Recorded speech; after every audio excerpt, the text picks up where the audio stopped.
Magandang gabi po sa inyong lahat.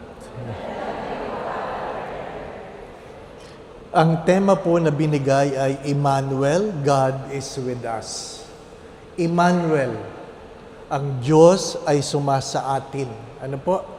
Yan ay simula siguro kayo ay natutong magsimba, nadidinig niyo na yan paulit-ulit. Di po ba? Ano? Emmanuel. At ang iba sa inyo, ang pangalan ay Emmanuel. Ha? At pag galit kayo, minumura nyo si Emmanuel. Hindi po ba? Ano? Ha? Mga minamahal na mga kapatid, ang salitang Emmanuel o pangalang Emmanuel ng Diyos ay sumasa atin ay nasasaad sa Biblia sa mga propesiya, the prophecy, na kung saan 700 years before the birth of Christ, it was already said. Can you imagine? 700 years. Bago ipanganak si Jesus, meron ang nagsabi na merong isang Diyos na ipapanganak na ang pangalan ay Emmanuel. Ang Diyos ay sumasa atin. Ano po? Nasasaad po yan sa aklat ni Propeta Isaiah, chapter 7, verse 14. Can you imagine? 700 years before the birth of Christ. And it was fulfilled according to the Gospel of Matthew, chapter 1, verse 23. Chapter 1, verse 23. Ano nasasaad doon? Sinasabi po dito, sabi po, "Behold, the virgin shall be with child and bear a son, and they shall name him Emmanuel." Sa bagong tipan, hindi lang siya nasasaad sa lumang tipan, nagkaroon siya ng kaganapan sa bagong tipan. Ano po ba ang sinasabi ng Biblia tungkol sa Emmanuel? Teka muna, Padre, hanggang anong oras ba ako dito? Si Father Aldwin. 30 minutes? Oy? Grabe. Tinangal 7:40. 7:40. 8:40 uwi na ako, ha? Ano po sinasabi tungkol sa atin? Magbibigay lang po ako ng ilang Bible passages para may paalala sa atin kung ano ang ibig sabihin ng Emmanuel. Ikalawang bahagi po ng pagninilay ay ano ang paanyaya. Ikatlo ay ano ang habilin. Ano ibig sabihin ng habilin?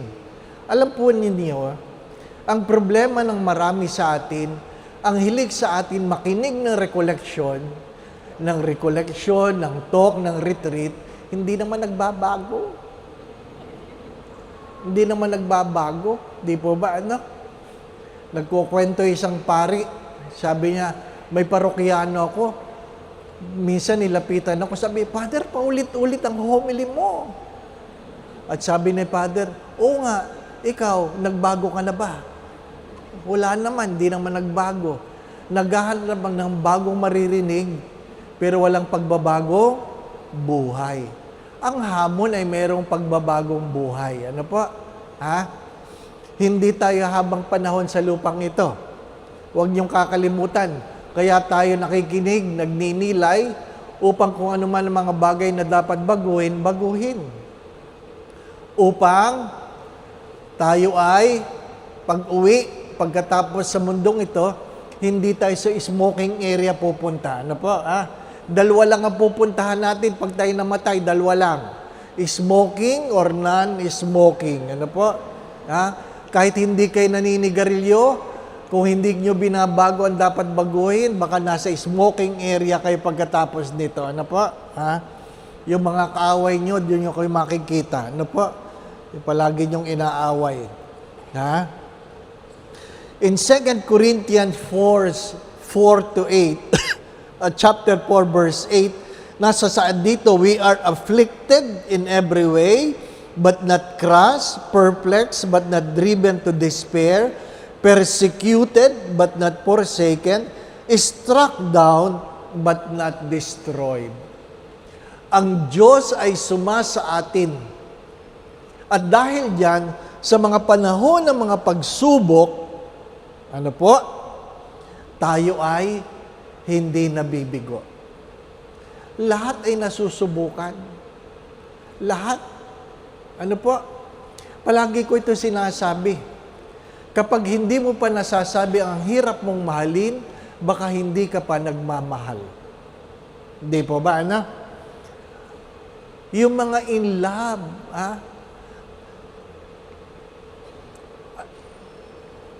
at least ngayon, ang mga kinakasal ngayon, medyo matatanda na.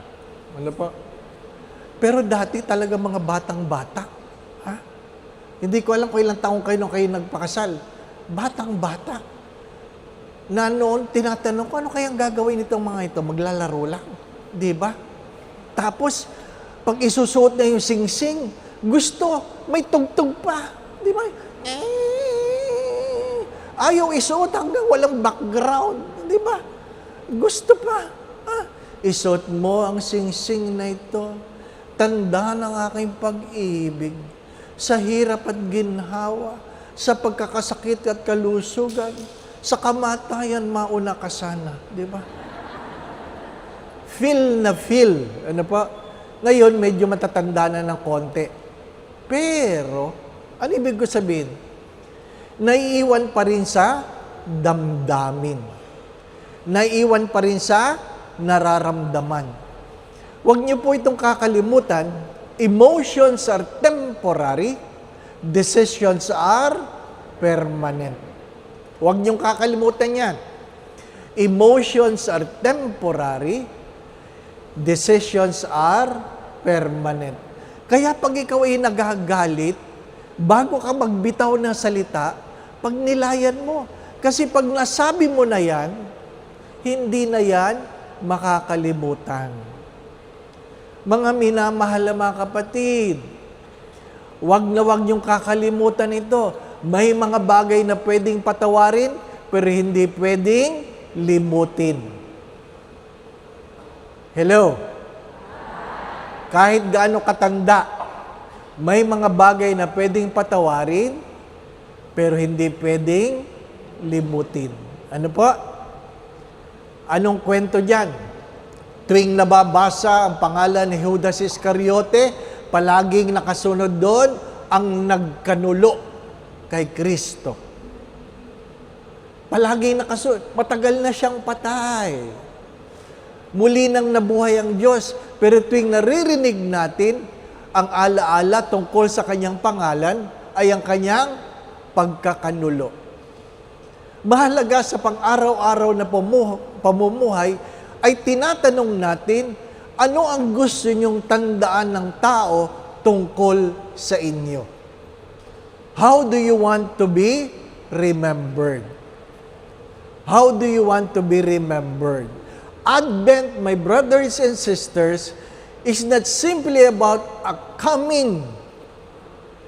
Saint Bernard of Clairvaux have said this, I always say this, that there are 3 Advents in our lives.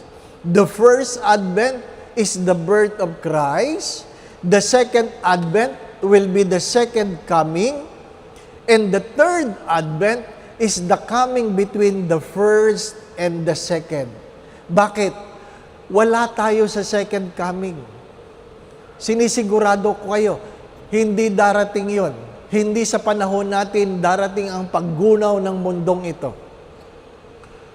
Pero, may kanya-kanya tayong panahon ng paglisan sa mundong ito. Di po ba, Palagi ko itong kinukwento na kung saan nagmisa ko sa patay, iyakang-iyakan. Iyakang-iyakan. At pagkatapos ng misa, sabi ng nanay, sana, Father, pag may namatay, sabay-sabay na lang. Sabi ko, bakit naman? Ay, para wala nang iyakan, Father, wala nang iyakan. Ay, binara ko si nanay. Sabi ko, hindi naman maganda yun. Inimbitahan nyo lang akong magmisa, sasama nyo ako. Di ba? Hindi naman tama yun, di po ba? Ano? Ba?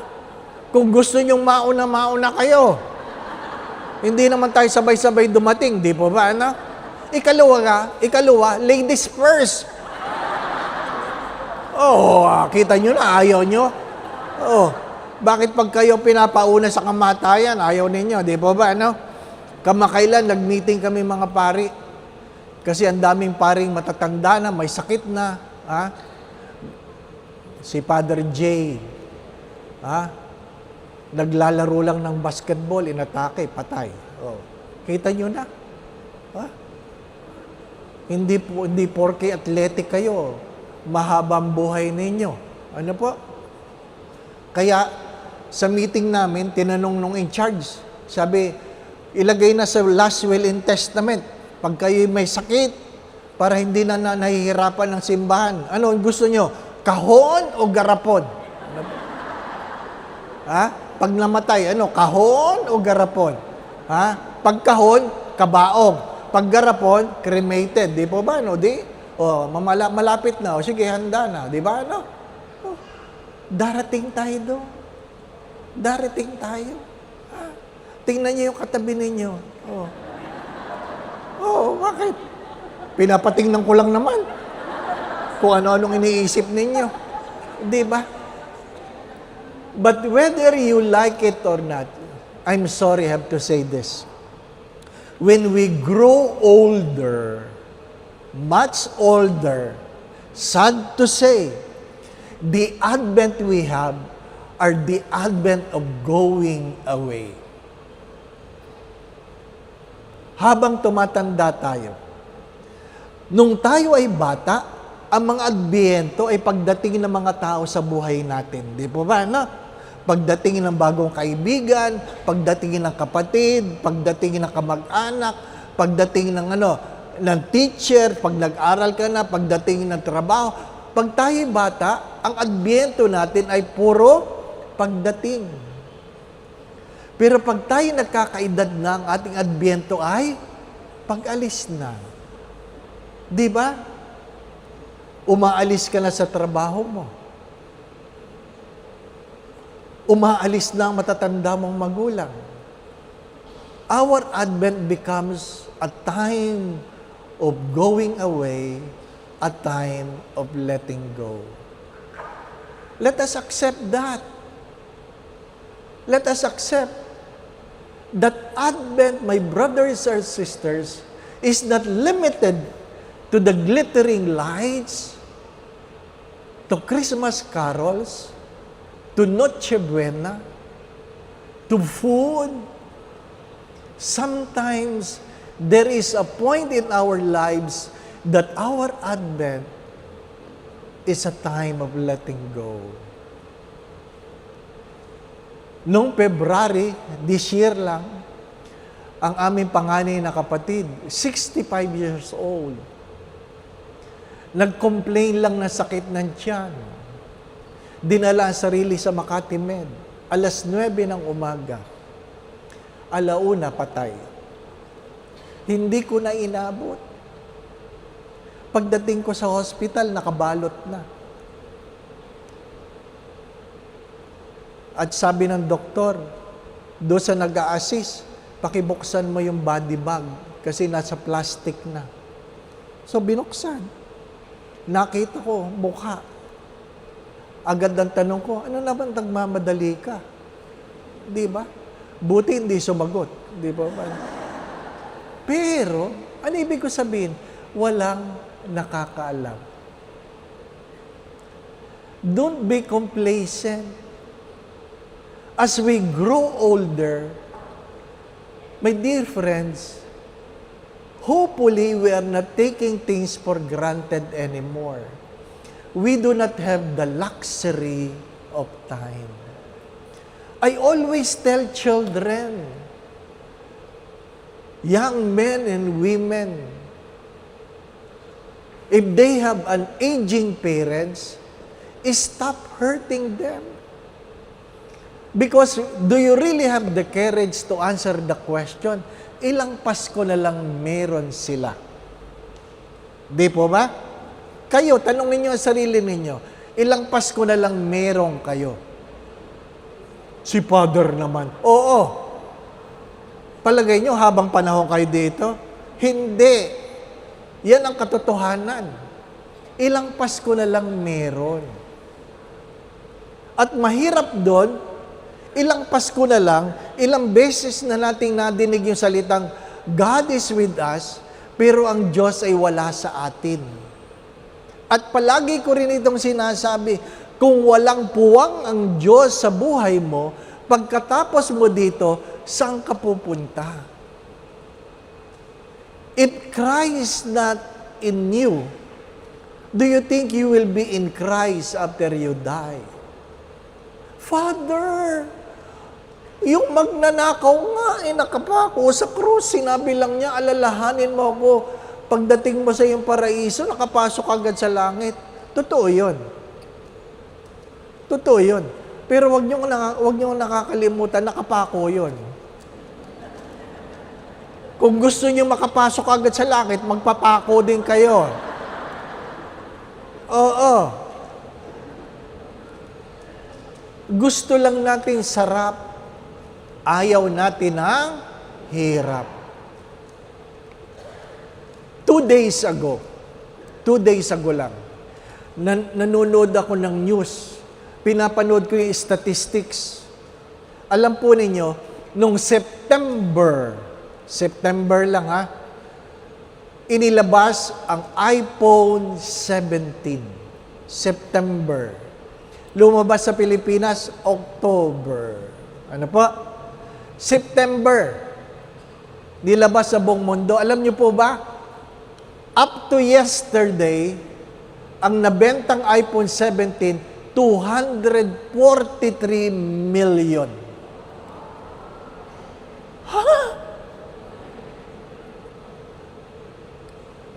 Ang pinag-aaksayahang panahon ng mga tao ngayon, iPhone. Di ba? May mga anak nga ayaw kumain hanggat hindi binibilhan ng iPhone ng nanay. Di po ba? Ano? Bagong iPhone, luma naman ang kausap. Di ba? Di ba? Kita niyo na kanina, ang dami nagse-selfie. Ang tatanda na, nagse-selfie pa. Oo.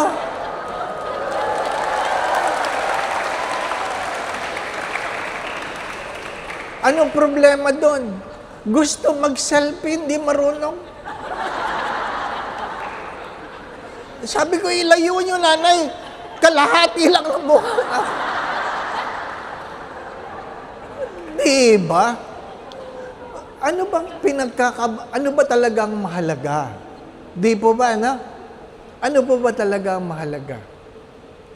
My dear friends, my brothers and sisters, in Exodus 18:22, God will direct you so that you will be able to endure. To endure what? To endure what? We are called to endure, not to suffer, so that we might be able to become the person we ought to be, not what the world is trying to offer us. Paulit-ulit niyo po itong nadidinig sa akin, what really matters most is not what your hands can hold, but what your hearts can keep. What really matters most is not what your hands can hold, but what your hearts can keep. 27 years na akong pari. Ang isa sa pinagbago sa buhay ko, nung batang pari ako, nagagalit ako kapag merong tumutunog na cellphone sa misa. Nagagalit ako. Ngayon, tanggap ko na. Matanda ang may-ari niyan. na may bagong cellphone, hindi alam kung paano isa-silent. Hiyang-hiya sila sa sarili nila. Hiyang-hiya. Hindi nila malaman kung paano. Gusto ka sanang antayin para, Nay, okay ka lang. At ayaw mamatay, tatayo yan, tatayo. Doon. Naka-speakerphone. Para marinig. Ano ka ba? Nagsisimba ako. Ganon talaga. Di po ba, Gusto natin makiuso. Alam naman natin, pag tayo matanda na, dalawa lang ang mahalaga sa cellphone. Di po ba, Malaki ang letra at malakas ang tunog. Bakit? Lumalabo ang mata, humihina ang tenga. Oo, nagbabasa. Ipalayo mo doon sa katabi mo para makita mo. Yung iba nga, iPad lang gamit di ba? Grabing tumawa yun, alakas.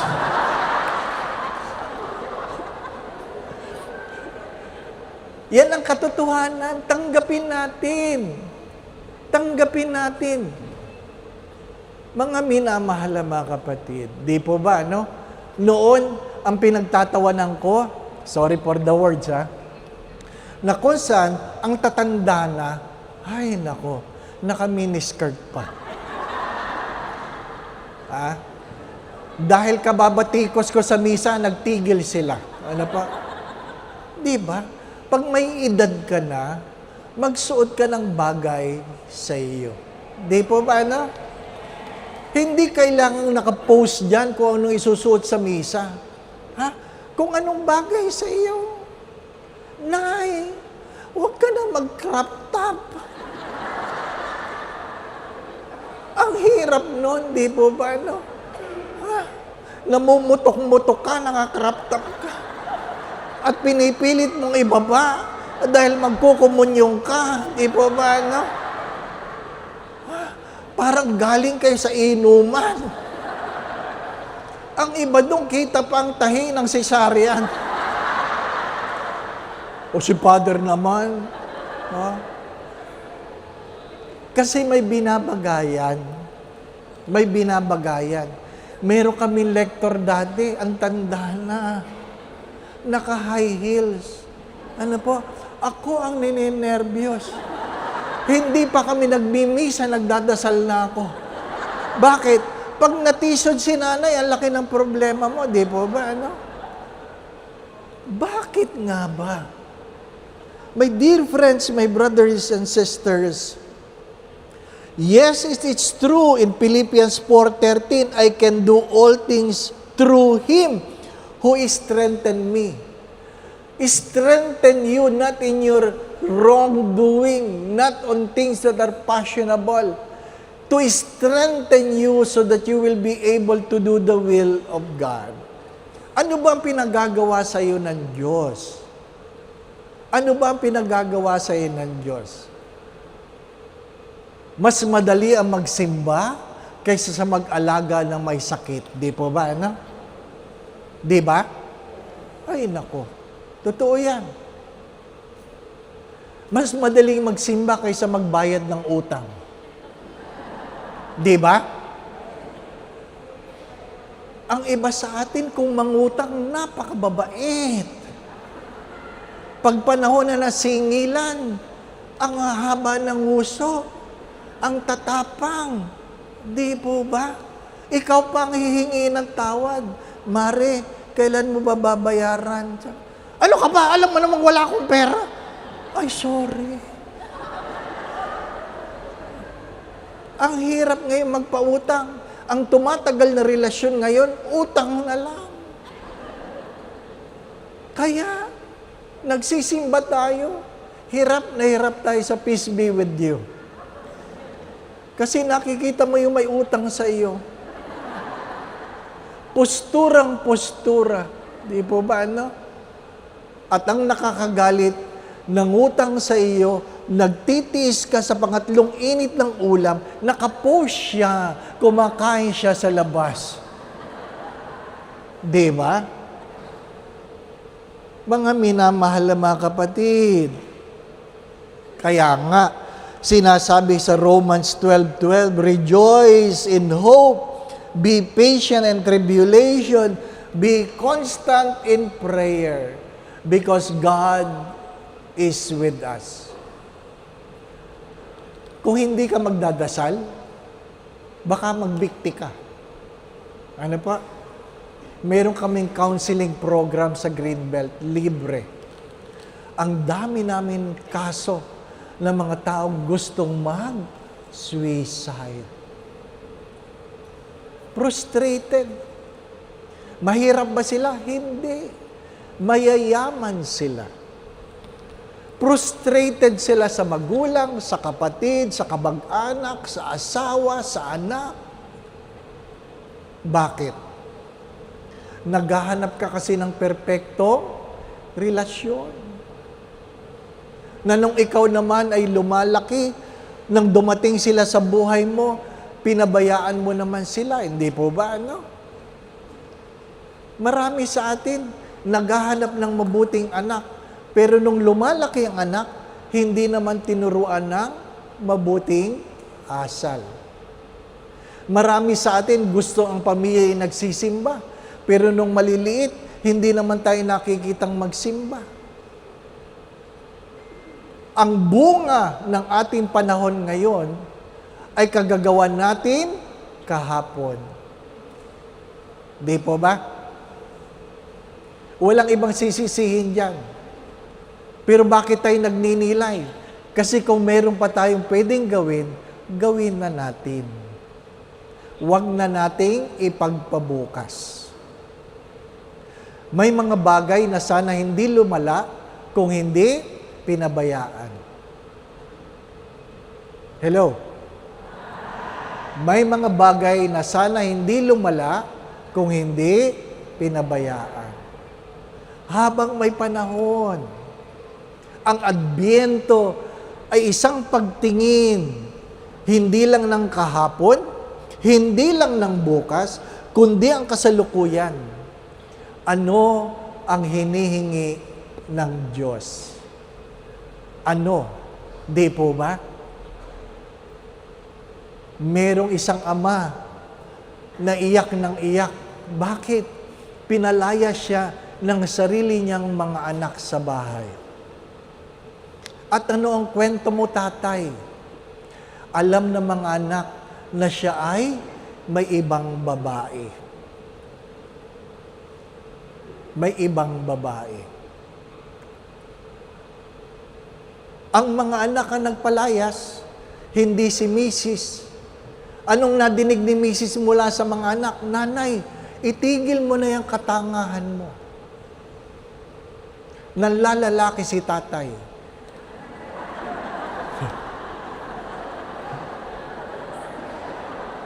Natawa kayo. Bakit? Pwede bang pambabae lang lahat? Di ba? May babae, may lalaki. Bakit? Bakit? Aantayin natin na gumuho ang tinutungtungan natin bago natin baguhin ang mga mali? Hindi. Ang pagdating ng Adbyento ay hindi mo palaging maasahan. Di po ba? Ang pagdating ng Adbyento, dumating na ang Diyos. Matagal nang ipinako ang Diyos. Kaya hindi na natin pinagdiriwang. Ginugunita na lang. Sapagkat ipinanganak na. Ang tanong, ikaw, kailan ka magkakaroon ng pagbabago upang ikaw naman ang ipanganak sa piling ng Diyos? Di po ba, no?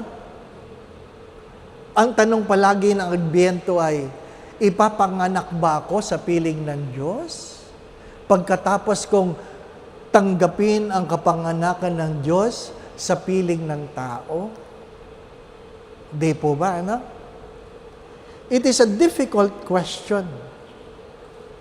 As Galatians 6:9 says, "And let us not grow weary of doing good, for in due season we will reap if we do not give up." Kung ano man ang hamon, ang palaging panawagan ay gawin ang tama. Gawin ang tama. Narinig nyo na ito. Kung hindi sa'yo, huwag mong kukunin. Kung mali, huwag mong gagawin. Narinig nyo na yun, hindi po ba? Ano? Kung hindi totoo, huwag mong sasabihin. At kung wala kang alam, huwag kang magsalita. Di ba? Pagka minsan, yung mga walang alam, yun ang maraming sinasabi. Kaya kumakalat ang chismis. Kasi ang magic word ay, alam mo na ba? Atin-atin lang ito. Di ba, ano? Ay, nako. Mga minamahal na mga kapatid, ulitin natin, kung wala kang alam, huwag kang magsasalita. Kung hindi iyo, huwag mong kukunin. Kung mali, huwag mo gagawin. Di po ba, ano? Mga minamahal na mga kapatid, simple lang naman ang panawagan. Di po ba, ano? Alam nating lahat yan. Tumanda na tayo sa simbahan. Di po ba, ano? Baka yung iba sa inyo hindi pa nakakaalis doon sa kahon o garapon. Malayo na kami. Baka yun pa rin nagninilayan ninyo. Kahon o garapon. Ha? Malayo na kami, ha? Malalim na ang gabi. Ano po? Kaya nga po, sinasabi sa sulat ni St. James, chapter 1, verse 12, "Blessed is the man who remains steadfast under trial, for when he has stood the test, he will receive the crown of life." Sino yung kukurunahan ng Diyos? Yung naging matagumpay sa panahon ng pagsubok. Sa panahon ng pagsubok. Mga minamahal na mga kapatid, nakaligtas tayo sa COVID. Hinayaan ng Diyos na mabuhay tayo sa gitna ng COVID, di ba ba, no? Mahirap naman yung namatay ka sa inggit, di ba? Bakit? Inggit na inggit ka sa dami ng pera ng kontraktor. Nawala ka na, sinabi sa anak mo, oh, magpalit ka ng kurso. Palit ka na. Ngayon, saan mo sila pupulutin? Di po ba? At marami sa kanila. Ha? O may nagpunta pa sa Greenbelt, nagpa-pray over. Oh. Father, pagdasal mo naman ako na sana hindi ako makulong. Ang hirap ipagdasal nun. Kayo nga ang pare? Di ba? Paano mo ipagdadasal yun? Di ba? Na hinuhumili ako, makulong. Di po ba? O ngayon, nakulong. Di ba? O. Nakakaawa man. Di ba?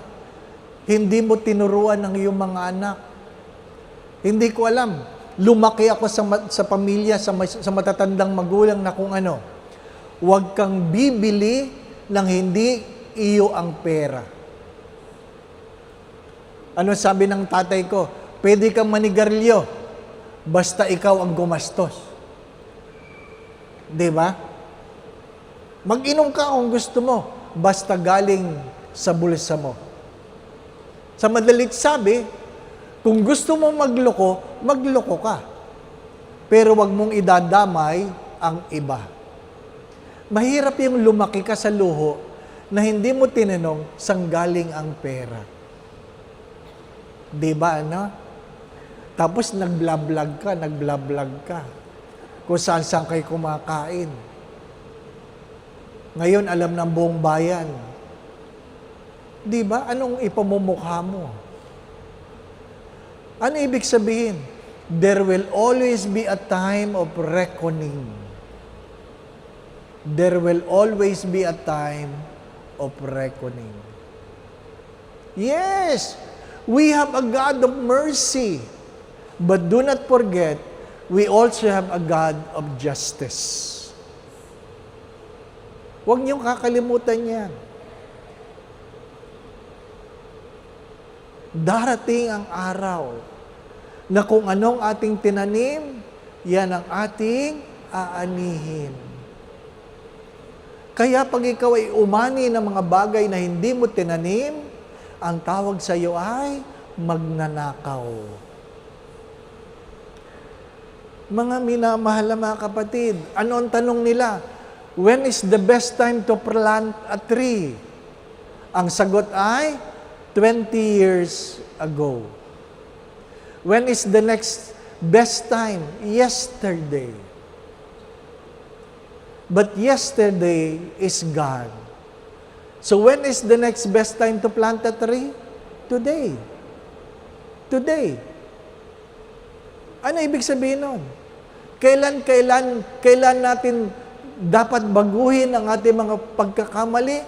20 years ago. Kung hindi ko nagawa 20 years ago, kailan? Kahapon. Kung hindi mo nagawa kahapon, ngayon. Sapagkat ang bukas ay hindi sigurado. Paulit-ulit ko yung sinasabi. May mga nagplano kaninang umaga kung anong gagawin nila sa maghapong ito. Hindi na sila nagising. Hindi na sila nagising. My dear friends, my brothers and sisters, in Matthew 24:13, but the one who endures to the end will be saved. Hindi lang yung ikaw ay nakaraos, kundi ikaw ay maliligtas. Hello? Ang talagang layunin natin ay tayo ay maligtas. Hindi lang ikaw ay gumaling lang. Kung inyo pong nadidinig sa pagbasa sa Biblia, palagi sinasabi, di ba? Pinagagaling ka ng iyong pananampalataya. Pero hindi lahat ng gumaling, naligtas. Ilan lang ang sinabihan ng Diyos. Your faith has saved you. Ang pananampalataya dapat natin ay magligtas sa atin. Magligtas. Kaya ang pananampalatayang walang gawa, walang kaligtasan. Di po ba, na?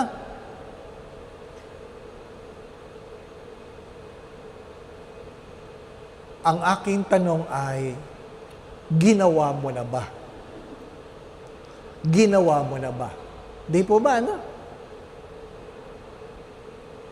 Ito mga nakalipas na linggo, nadidinig ninyo sa mga ebanghelyo, 3 bagay lang, ang paulit-ulit.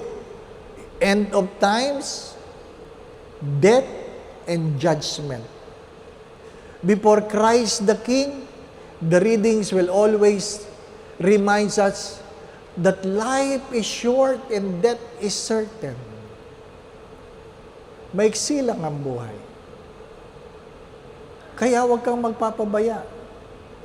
Pinapaalalahanan ka ng Diyos. Di po ba, no? Hindi lang yung may kamatayan, merong paghuhusga. Kaya nga, anong sabi ng mayaman? Sa dami ng kanyang ani, sa dami ng ani niya, ay, pinalaki niya ang kanyang bodega. At sabi niya, hindi na ako magtratrabaho. Kakain, matutulog, magiinom na lang ako. sa dami ng aking naipon. Di po ba, ano? Ano sabi ng Diyos sa kanya? You fool, I will take your life tonight. Baka masyado tayong kampante. Di ba, ano? Yung iba sa inyo, nagsasabi, mabili ko lang yung sapatos na yan. Ay, pwede na ako mamatay. Meron sa inyo nagsasabing ganyan, di po ba, ano? Mabili ko lang yan, marating ko lang yan, makain ko lang yan, pwede na akong mamatay. Totoo, patay. Yung isang binata, sabi, Ma, ibili mo lang ako ng Levi's. Pwede na ako mamatay. Oh, blines ko, naka-Levi's. Sa kabaong, you do not know what you're wishing for. Regardless how many problems you have, thousands, the moment you get sick, you begin to realize what is really important is your health. Your health. Di ba? Aanuhin mo yung maraming pagkain na hindi ka naman nakakakain o wala ng panglasa o kaya sa ilong na dinadaan ng iyong kinakain. Di ba, ano? Aanuhin mo yung sasakyan mo. Ha? Na pinaghirapan mo, naka-wheelchair ka lang naman. Aanuhin mo yung laki ng bahay mo, ni nasa kama ka lang nakahiga. Aanuhin mo yung mga damit mo na pinag-ipon-ipon mo. Hindi mo naman masuot kasi nakapadyama ka na lang palagi. Di ba? Aanuhin mo yung dami ng sapatos na hindi mo may suot ang sarili mong tsinelas. Hello? Naintindihan po ba ninyo ako? Yan ang adbyento na meron na tayo. Yan ang ating adbyento. The advent of letting go. Di ba? The advent of letting go. The first advent, Christ came to us. Our next advent is when we are about to go to Christ. Ha? Kahit gaano kasarap ang pagkain, kahit gaano kagandang Christmas carol, kahit gaano kagandang dekorasyon ng bahay. Nang namatay ang tatay namin, hindi na naibalik ang dating saya. Kaya habang may panahon, ano po? Huwag niyong antayin ang Pasko. Mag-celebrate palagi. Huwag away ng away. Kung kayang lumakad, lumakad. Kung kayang mamasyal, mamasyal. Hindi yung kung kailan patayin na, saka kayo gala ng gala. Yung kaluluwa nyo, pakalat-kalat, di mo ba, ano? Habang may panahon, huwag cellphone ng cellphone. Di ba? Anong paanyaya sa atin ng Diyos? Ang paanyaya ng Diyos, do not forget that God who made you. Hari nawa, ang adbyento ito magpaalala sa iyo na ako ay nilikha ng Diyos at ako ay para sa Diyos. Number one reminder, do not forget the God who made you. Ano po? Second, do not forget the time and place of prayer. Huwag makakalimutang magdasal. Palagi ko itong binibida si San Isidro Labrador. May nabasa ba kayo tungkol sa kanya?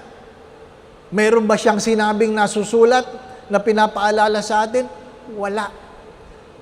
Bakit siya lagi santo?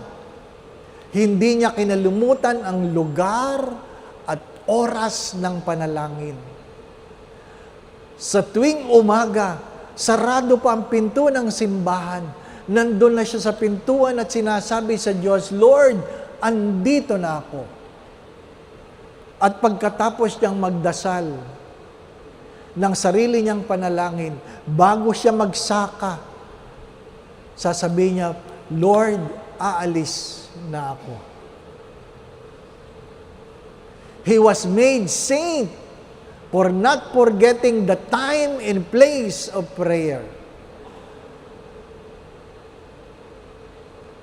It's good to ask ourselves, what are your favorite players? Mahirap yung may nakasalubong kang multo, wala kang maalalang panalangin, di po ba ano? Ang hirap ng ganon. Na-stroke ako.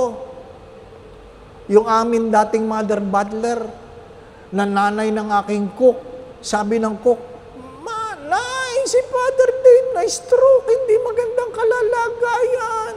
Oh. Love na love ako nun. Kasi mother butler yun doon sa parokya na pinaglingkuran ko. Ayun ay na-stroke na rin yun, na-stroke na. Abay, tinawag ang mga anak. Sabi, mga anak, tayo magkapit kamay. Tayo ay manalangin. Sabay-sabay nating dasalin. Bless us, O Lord, with this thy gifts. Gumaling naman ako. Yun lang ang alam na panalangin.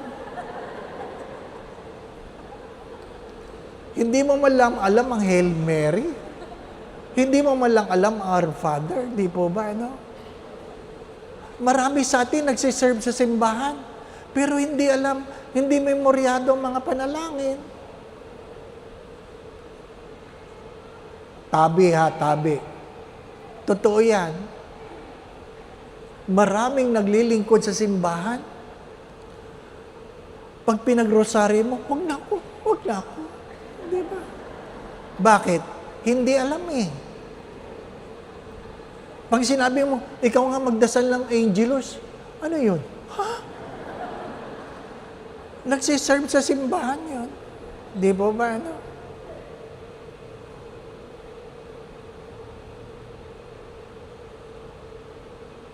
Meron kami isang misa. Yung aking spiritual director, ang yumaong si Father Ben. Oh, kasama niya ako. Oh, may misa sila. Ha? Sabi niya, pagkatapos ng confiture, ano po? Ha? Ako'y nangungumpisal. Pagkatapos doon, sabi niya, awitin natin ang papuri. Naku, merong may alam. Ang simula lang, papuri sa Diyos, papuri sa Diyos, papuri sa Diyos sa kaitaasan, paulit-ulit kami. Paulit-ulit ang papuri.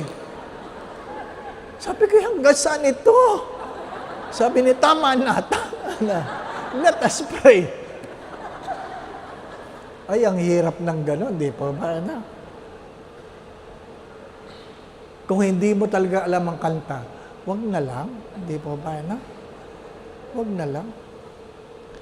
Do not forget the time and place of prayer. Third, do not forget the sacrament as the source of strength.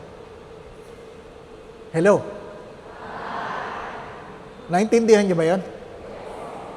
Wala tayong ibang pwedeng pagkunang ng lakas maliban sa sakramentong ipinagkaloob ng Diyos. Mangumpisal. Bago ang Pasko, mangumpisal. Di ba? Ayaw mangumpisal dahil walang kasalanan. Diba? Nay, mangumpisal ka. Wala akong kasalanan, Father. Yan ang malaki niyong kasalanan, nanay. Yan ang malaki niyong kasalanan. Wala kayong kasalanan.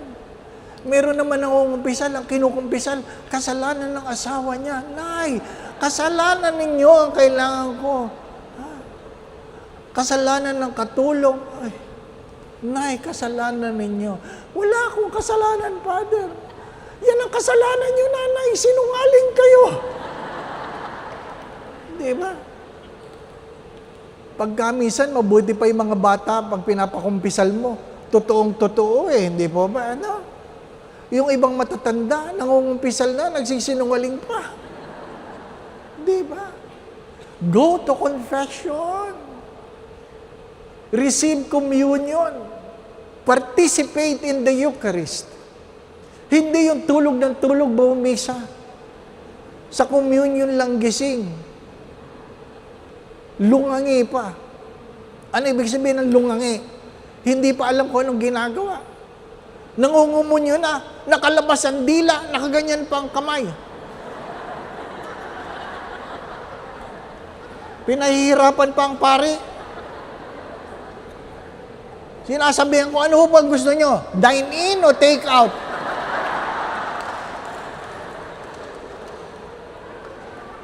Gusto parehas meron. Dine in sa bibig, diba? Take out sa kamay. Di ba? Ang hirap. Yung iba nga sa atin, ilang beses na nagkwaresma, pagdating ng pagpapahid ng abo na yung pinupunas, nakaganon pa. Ako, hindi ko sila binibigo. Nilalagyan ko talaga ng abo. Para matuto. Di po ba? Ang tagal mo na nagsisimba, hindi mo pa rin naintindihan ang sakramento. Sa anong pamamaraan? Pag tinanong, kumusta ang binyag? Ang sagot ay, di masarap ang handa. Iyon ang hindi naintindihan ang binyag. Di po ba, ano? Kumusta ang kasal? Pangit ang babae. Ano ba naman yan? Kumusta ang lamay? Di magandang make-up. Natatawa kayo kasi totoo di pa ba, ano? Marami sa atin, nandun na sa patay, nagkukrus na. Ay, kawawa naman. Ang pangit ng make-up. Nagtipid kayo nagtipid. Di ba? Sana, Father, pag ako'y namatay, yung parang natutulog lang ako. Di ba? Mamayang gabi, pag natulog kayo, pakuha kayong picture. Para mayroong kokopyahan, di ba ba, ano?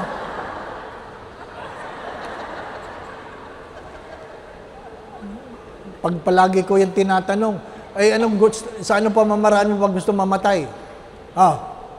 Gusto mo ba ikaw ay nalulunod? Taas ang kamay. Nalulunod. Sino may gustong nalulunod? Wala. Nasagasaan dyan sa harapan ng simbahan. Wala! Nasusulog. Nag-crash ang aeroplano.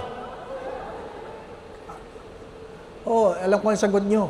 Gusto nyong lahat, kayo ay natutulog. Sana kunin ako ni Lord habang natutulog. Yan ang panalangin ngayon. Pinagdadasal ko na yan. Lord, sana kunin mo sila habang sila'y natutulog. Kaya sa misa may namamatay. Natulog pag kayo ay nagsimba sa akin, tandaan nyo yan. Pinagdadasal ko Lord, kunin mo lahat ng natutulog. Para wala nang hirap, di ba, ano? Ayun naman ang panalangin nyo, di ba, ano? Unang pagbasa, unang pagtulog. Ikalawang pagbasa, pangalawang pagtulog. Humiliya, mahaba-habang pagtulog. Kinuha na ni Lord, di ba ba, ano? Answered prayer, di ba ba, ano? Sasabihin ko kay Father Cesar, sinabi ko na, pwede mo nang dasalin sa Diyos, kunin ang mga natutulog, di ba ba? Di ba? Bakit ba? Bakit ba lumilipat kayo sa simbahan para matulog? Grabe.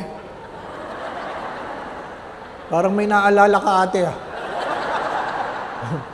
Di ba, no? Yung iba sa inyo, na taga rito, parang may nabili ng upuan eh. Diyan kayo palagi nakaupo. Hulbang likod nyo dyan.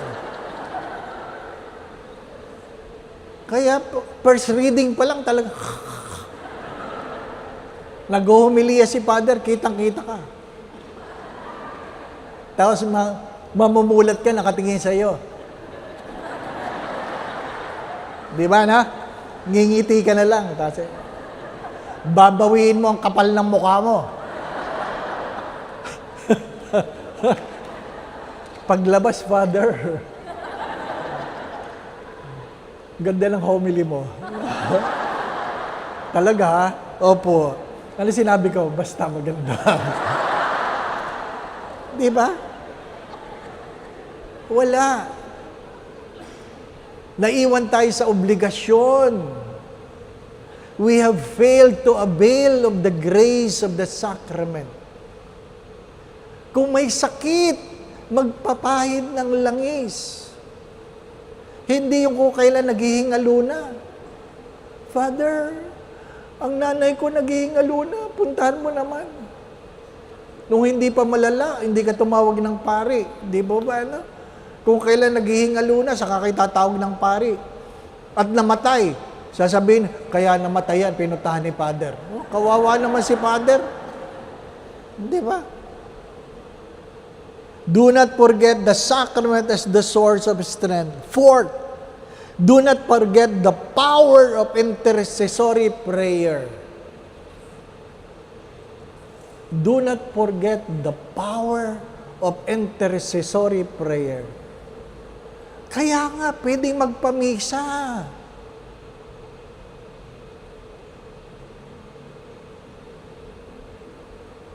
Father, pagdasal mo naman, di ba? Sometimes the only thing we can do is pray. Then pray. Ano sabi ng push? P-U-S-H, push. Pray until something happen. Yung iba, isang dasal lang, gusto tanggap agad. Di ba? Minsan ka lang nagdasal. Gusto mo makuha agad. Si Santa Monica nga, 30 taong nagdadasal. Bago ipinagkaloob ang panalangin. Ikaw, minsan ka lang nagdasal, nireklamo mo, ang nipis ng pom. Anong manipis ang pom? Ng niler. Grabe. Minsan lang nagdasal, nireklamo pa ang nipis ng pom. Naghulog ka ba, ate? Naghulog ka ba? Pagdating sa misa, hindi naman naghuhulog, di po ba, anak? Ay, ang hirap. Tapos magre-reklamo kayo, ba't may pundi? Hindi ka naman nagbigay ng pambili ng bombilya, di po ba, ano? Doon sa isang parokya, sa umaga, 3 misa, sila paulit-ulit na nagsisimba. 5:30, 6:15, 7:15. Nag-almusal na ako, pagbalik ko, sila pa rin. Sabi ko, kayo na naman. Ba't hindi kayo nauwi? Sabi ng matatanda, wala pa pong gagawin sa bahay. Ano? Ginagawa niya akong libangan. Di ba? Lugi ang simbahan sa inyo. Nakatatlong sine kayo, isang hulog lang kayo. Di ba ba? Di ba? Hindi naman kadamisa naghuhulog. Nagbigay na ako kanina. Oh, grabe. Do not forget the power of intercessory.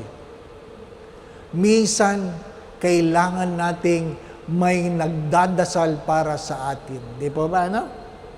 Kung inyong pinapakinggan ang Ebanghelyo, maraming may sakit na kung saan tinulungan sila. Ang paralitiko na ibinababa mula sa bubong, tinulungan. Maraming tinulungan. Sapagkat may pagkakataon sa mga panahon ng pagsubok, hindi natin kayang mag-isa. Pero kung tinuruan nyo ang inyong mga anak na magdasal, marami kayong katulong magdasal sa pamilya. Kung hindi nyo tinuruan ang inyong mga anak magdasal, pag kayo'y namatay, hindi ko alam kung sino makakaalala sa inyo. Hello? Ano? Diba? Sa palagay nyo, maalala kayo ng mga anak ninyo? Nawala ang panahon yan ngayon sa inyo? Lalo na pag kayo patayin na. Hindi natin tinuruan. Fifth, do not disconnect from pastoral protection. Ano ibig sabihin? Maraming programa ang simbahan na pwede tayong tulungan. At kung may pagkakataon tayong tumulong tayo. Hindi madali magpautang. Hindi madali ang hingan. Hindi po ba, ano? Pero ang akin tanong, anong gusto nyo? Ikaw ang nangungutang o ikaw ang nagpapautang? Hello? Anong hi? Di ba? Anong gusto nyo? Kayo ang pinapautang o kayo ang nagpapautang o kayo ang nangungutang? O, kita nyo na? Anong gusto nyo? Kayo ang nanghihingi o kayo ang nagbibigay? O, magbigay kayo. Di ba? Kasi kung hindi kayo nagbibigay, darating ang araw, kayo na ang manghihingi. Huwag nyo itong kakalimutan. Kung hindi kayo nagbibigay, darating ang araw, kayo na ang manghihingi. Mahirap yung madamot sapagkat may sukli sa lahat ng pagkakamali.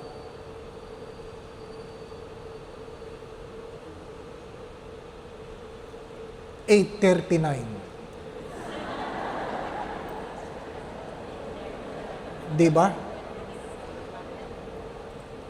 Ba, kala nyo ha? Di ko nakalimutan yan. Ngayon, anong huling habilin? Therefore, Advent is not just an event. Advent, it is not just an occasion that we celebrate. Advent should be an attitude.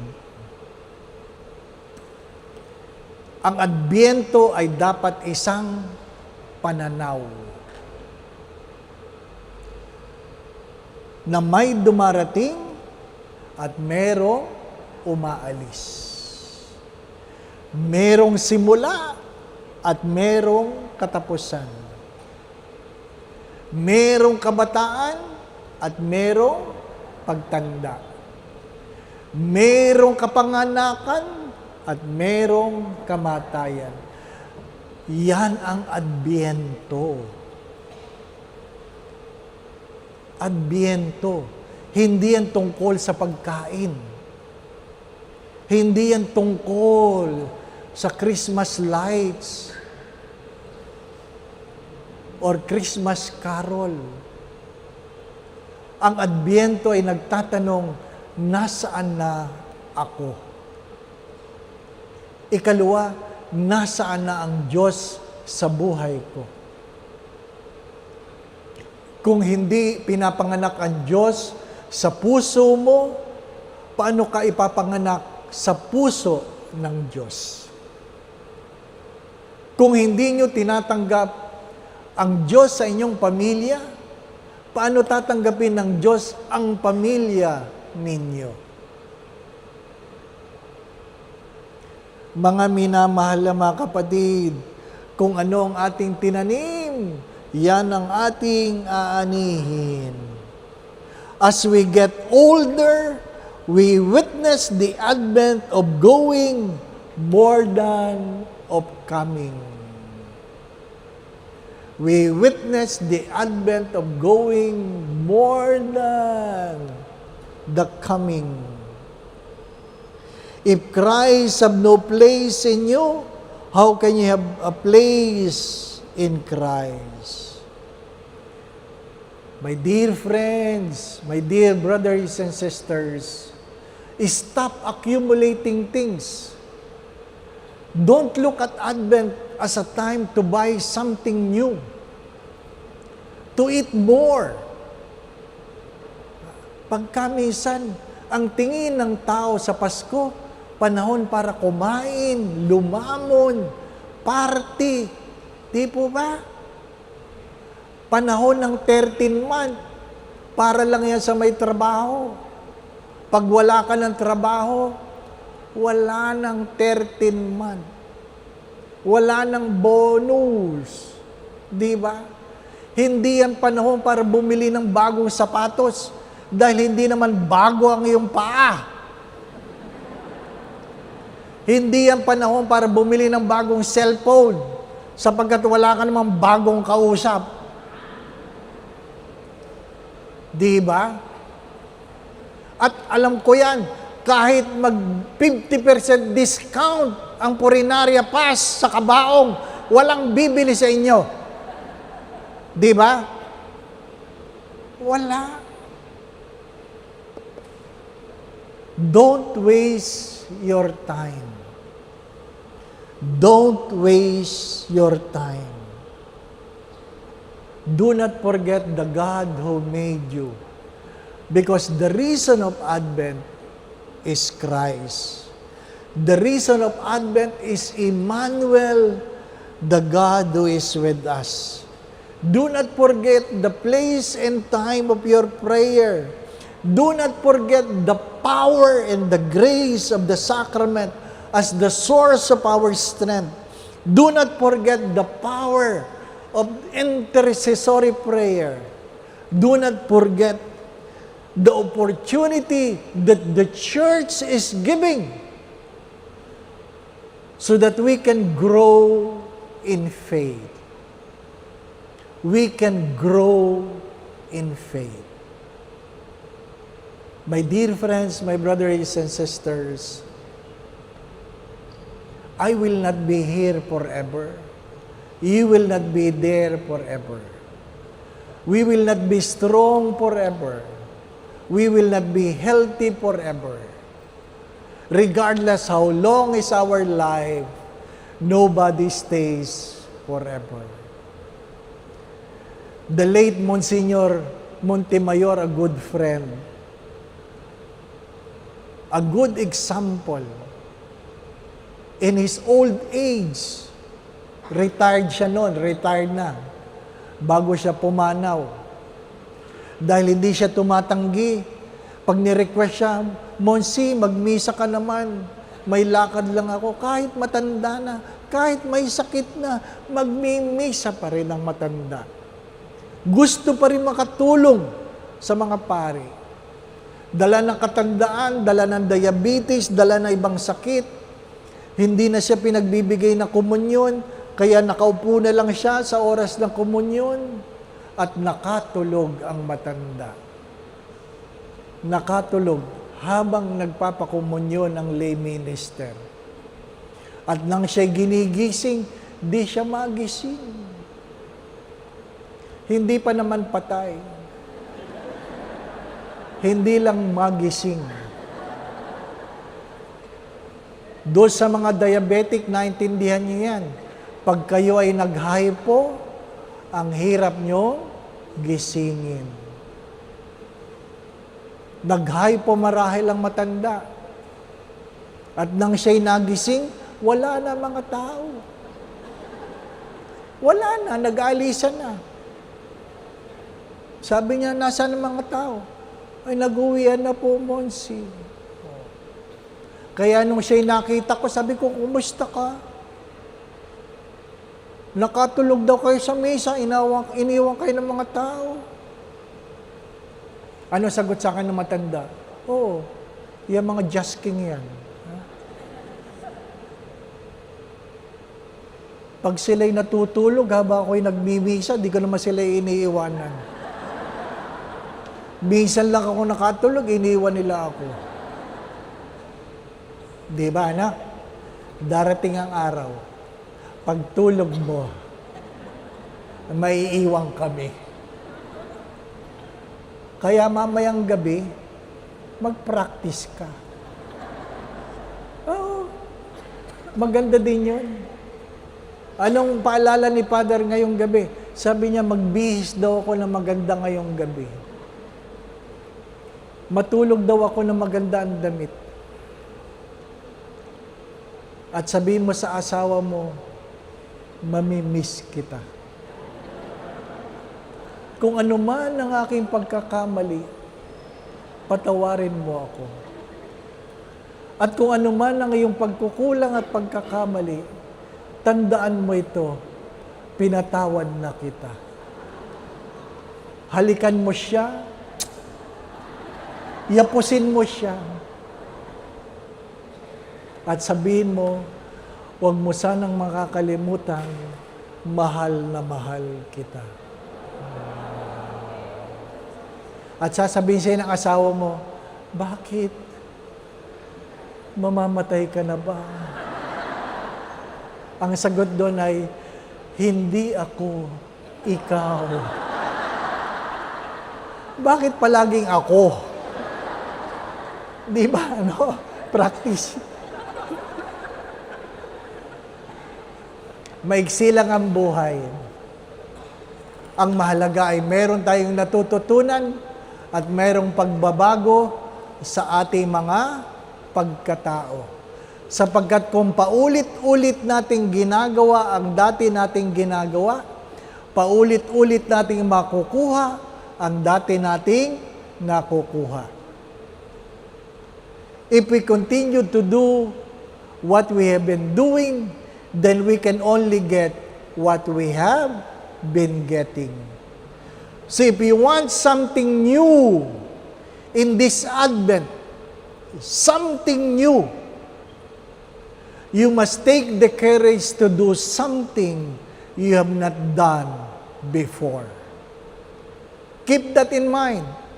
If you want something new this Advent, you must take the courage to do something you have not done before.